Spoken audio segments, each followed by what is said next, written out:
হইছে একটা ছবি আমি যেগুলো প্রতিদিন দিছি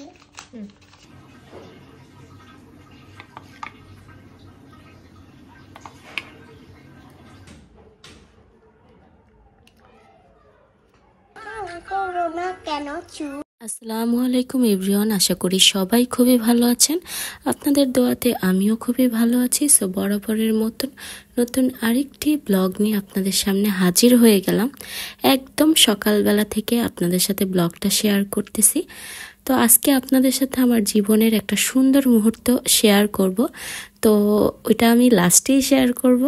তার আগে সকাল থেকে যা যা করতেছি সেটাই টুকটাক একটু শেয়ার করি। তো ঘুম থেকে উঠেই আমি আগে রান্নাঘরে চলে আসলাম। সকালবেলা না, রাত্রেবেলায় মেয়ে বলতেছিল যে আলু ভাজি দিয়ে রুটি খাবে। তো আমি ভাবলাম যে ও তো দেখা যায় প্রতিদিন সকালে পরাটা খেলে ডিম পোস্টটা দিয়েই বেশি খায়। তো আমি ভাবলাম যেহেতু বলছে যে আলু ভাজি দিয়ে রুটি খাবে, তাহলে আমি একটু আলু ভাজি করে দিই। এদিকে আলু মাত্র একটা ছিল, তো তারপর ভাবলাম যে একটা দিয়ে করলেই হয়ে যাবে। একটা আলুতেও কিন্তু কম হয় না, মোটামুটি বড় সাইজেরই একটা আলু ছিল। তো ওর জন্য এখনও উঠে নাই, উঠবে আরও 1-1.5 ঘন্টা পরে। এখন বাজে প্রায় 9টা। তা আমি কোনো রকম ঘর টর গুছে একটু ঝাড়ু টাড়ু দিছি। আর তারপরে সবজি আলুটা কেটে ধুয়ে টুয়ে নিয়ে এখন আলু ভাজিটা বসাই দিব। তো আমি একদম কুচি কুচি করে সুন্দর করে কেটে নিতেছি প্রথমে।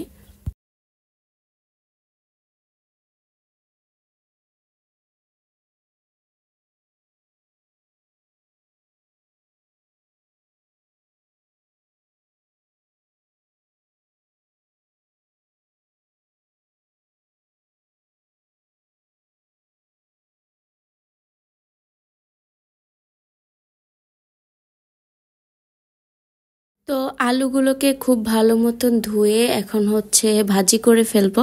মোটামুটি অনেক দিন পরে আমি আলু ভাজিটা করতেছি। অনেক দিন করা হয় না, অনেক দিন বলতে অনেক দিনই, প্রায় 1-2 মাসের উপরে মনে হয়েছে যে আমি কোনো আলু ভাজি টাজি করিনি। আগে একটা সময় অনেক বেশি পছন্দের ছিল, শুধু এইটা দিয়ে ভাত খেয়ে ফেলতে পারতাম। কিন্তু এখন দেখা যায় এটা তেমন একটা করাই হয় না, কেন জানি না।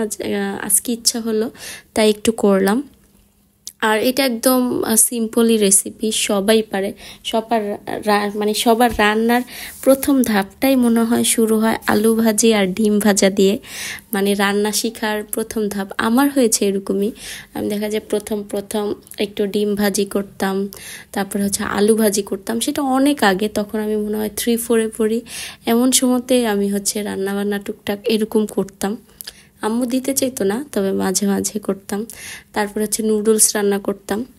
দেখা যায় এগুলো একদম ছোটোবেলায় করছি, 1-2-এ থাকতেই নুডলস রান্না করতাম। মজা হইতো না, তারপরও নিজেরটা নিজে করতাম। যাই হোক, এই সময় এখন আলু ভাজিটা বসাই দিলাম। এখন আমার কিছু বাসন ছিল রাত্রেবেলার, অল্পই ছিল, যেগুলো প্লেটে খাইছিলাম ওই প্লেটগুলো রাত্রে ধোয়া হয় নাই। এখন শীতকাল এসে পড়ছে, তো অনেক ঠান্ডা পানি, তো রাত্রেবেলা ভুলেও ধুইতে পারি না। আমার একদম পুরো মাথা ব্যথা করে, শরীর ব্যথা করে। তো আমাদের প্লেটগুলো আর কি রেখে দিছিলাম। তো এখন এইগুলোও ধুয়ে নিতেছি। সকালবেলাও পানি ঠান্ডা থাকে, তারপর সকালবেলা দেখা যায় একটু করা যায়। তো ভাবতেছি গ্লাভস অর্ডার দিয়ে দিব। গ্লাভস পরে না ধুইলেই আমার শীতকালে একটাই বেশি সমস্যা হয়, যেটা এই থালা বাসন ধোয়াটা।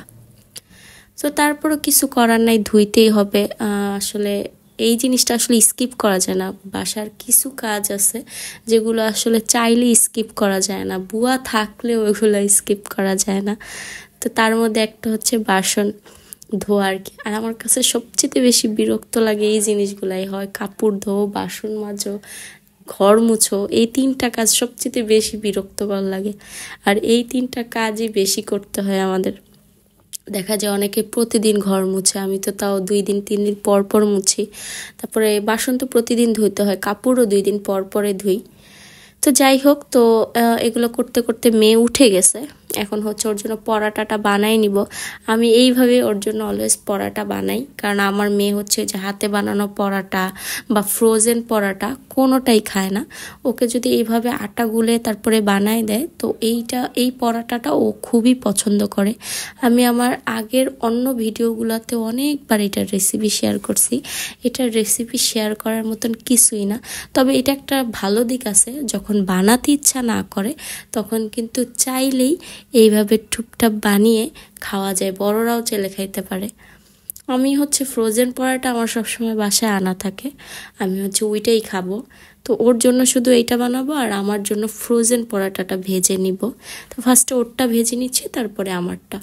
আমি হচ্ছে সকালবেলা ঘুম থেকে উঠলে আগে মেয়েকে নাস্তাটা দিই, ওর নাস্তা কমপ্লিট করার পর তারপর অন্য একটা কাজ করি, আগে ওকে খাওয়াইনি।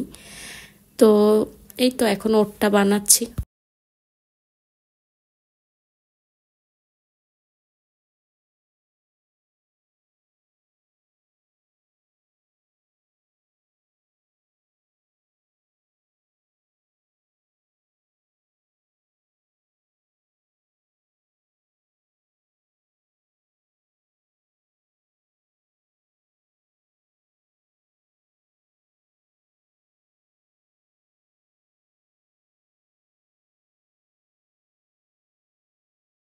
তো মেয়ের নাস্তাটা হয়ে গেছে, ওরটা দিয়ে আসবো। হচ্ছে পরাটা আর আলু ভাজি, আর এদিকে আমারটাও ফ্রোজেন পরাটা একটা ভেজে নিচ্ছি। তো মেয়েকে সুন্দর মতন এটা দিয়ে আসলাম, বাট কি হয়েছে জানেন, ও আলু ভাজি দিয়ে খাবে না। রাত্রে বলছে বাট এখন খাবে না, বাচ্চাদের স্বভাব যেটা হয় আর কি। ও নাকি ডিম পোচ দিয়েই খাবে। তো আমার রুটিটা ওরে দিয়ে আসতে আসতে একটু পুড়ে গেছে হালকা। তো যাই হোক, আমি আমারটা ভাজা শেষ করে সাথে সাথে ওর জন্য ডিম নিয়ে আসতে গেছি, ও নাকি ডিম পোচ খাবে। তো আমি এখন হচ্ছে একটু ডিম পোচ করে দিব ওকে, তারপর ডিম পোচ দিয়ে খেয়ে ফেলবে। এই যে আমাদের দুইজনের নাস্তা, আমি হচ্ছে নিয়েছি পরাটা আর আলু ভাজি, আর মেয়ের জন্য নিয়েছি পরাটা আর হচ্ছে ডিম পোচ। তো নাস্তাটা কমপ্লিট করে আমি একটু গ্রিন টি খাবো। এক হচ্ছে গলা শুনলে হয়তো বুঝতে পারতেছেন অনেক বেশি ঠান্ডা লাগছে, আর পুরো শীতটাই আমার এইভাবে যাবে। তো এক হচ্ছে গলার কাজটাও করবে, আর ইদানিং হচ্ছে চা খাওয়াটা আমি কমিয়ে দিয়েছি। তো ওইটার বদলে হচ্ছে গ্রিন টিটাই খাই। তো সকালবেলা এটা হচ্ছে আমার লাগে, আর রাত্রে দেখা যায় সন্ধ্যার পর বাসায় আসলে হয় চা খাই, না হয় একটা গ্রিন টি নিয়ে বসি। তো তারপরে আর কি মেয়ের সাথে একটু সময় কাটালাম। তো ও হচ্ছে গান টান গাচ্ছিল, এটা হচ্ছে ওর প্রতিদিনকার রুটিন, একটার পর একটা এটা ওটা করতেই থাকে। কপিরাইটটা খাবে দেখে আমি হচ্ছে স্কিপ করে দিয়েছি। রাত্রেবেলা মুসিবর আব্বুকে কিছু জিনিস আনতে বলছিলাম, তার মধ্যে হচ্ছে আটা, তারপরে হচ্ছে ডিম আর তেল, যেগুলো শেষ হয়ে গেছে।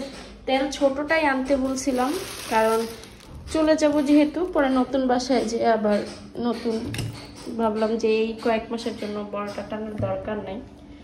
আর সাথে হচ্ছে 2টা ডিব্বাও নিয়ে আসতে বলছিলাম। তো এইটার ভিতরে আমি হচ্ছে আটাটা ভরবো। সকালবেলা আটাটা একটু খুলছিলাম, মুসাইবাকে নাস্তা বানাই দিচ্ছি, দেখছিলেন আপনারা।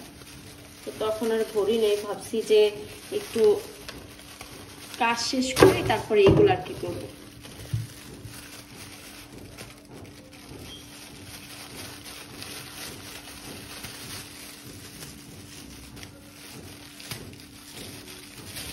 আমি হচ্ছে আগে ডিব্বাটা একটু মুছে নিই, তারপর হচ্ছে এটাতে রাখবো।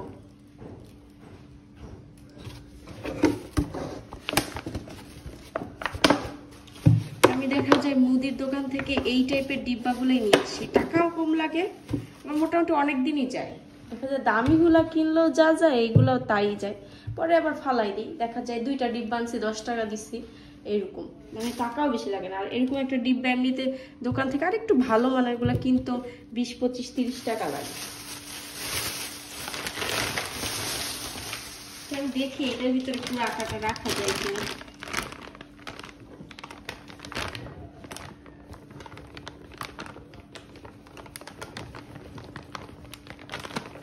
হবে মনে হয়, তাও দেখি আর কি।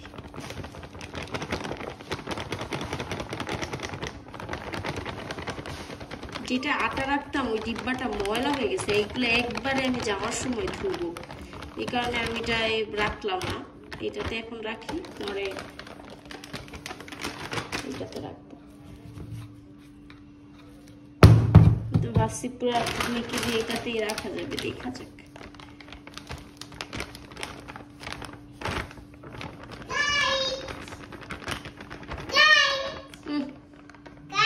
সবাই পচা বলবে।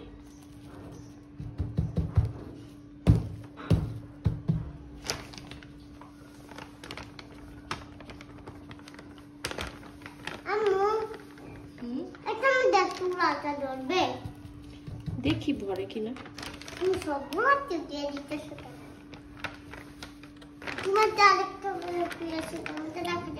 হবে না, এটাতেই হয়ে গেছে, দেখি এটাতেই সবগুলো অল্প অল্প দিতে পারতাম। এখন কি লাগবে? এই সাইড গুলাতে হচ্ছে আঠার দাগ, এটা উঠাই নিলে ভালো হইতো, বাট থাক, এখন আর উঠাইলাম না। এই সাইডে গুলো ওই যে স্টিকার থাকে না, ওইটা উঠাইছি, ওইটার দাগ। তো এই হচ্ছে আটাটা ভরে নিলাম। এখন হচ্ছে ডিমগুলা নিয়ে নিব। ডিমগুলা হচ্ছে আমি সবসময় আগে এনে ধুয়ে নিই, তো এগুলা বের করে একটু ধুয়ে, ওইরকম না, জাস্ট হালকা পাতলা একটু ধুয়ে রেখে দিই। তো এখন ডিমটা বের করে নিই।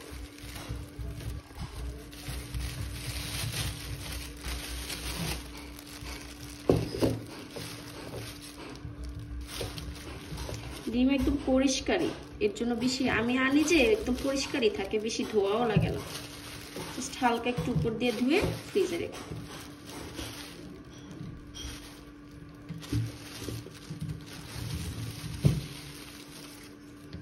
একসাথে মনে করেন যে 1 ডজন নিয়ে আসি। আমার বাসায় ডিমটাই বেশি লাগে, নুসাইবার প্রতিদিন একটা লাগে, তারপর আমরাও খাই। এই যে, তো এখন এগুলোকে ভালো করে ধুয়ে নিব, ধুয়ে ফ্রিজে রেখে দিব।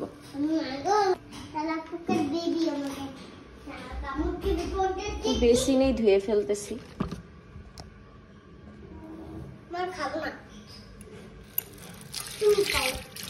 যা কোকন রাখো, আমি খাবো না।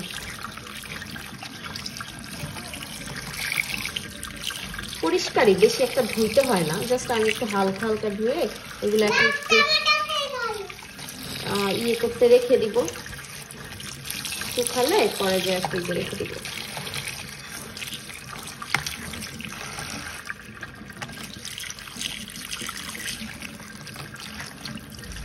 মাঝে মাঝে আবার পাওয়া যায় এমন আনে একদম ঠিক মতো মনে ধোয়ও না, তার এগুলাতে